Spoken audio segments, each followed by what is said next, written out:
ગુજરાતી રૂઢિપ્રયોગ ગાંઠ બાંધવી.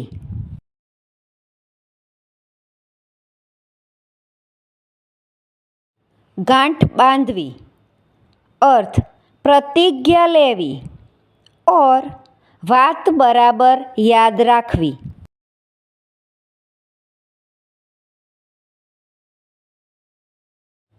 વાક્ય: એક વાત ગાંઠ બાંધી લો, જીત હંમેશા સત્યની જ થાય છે.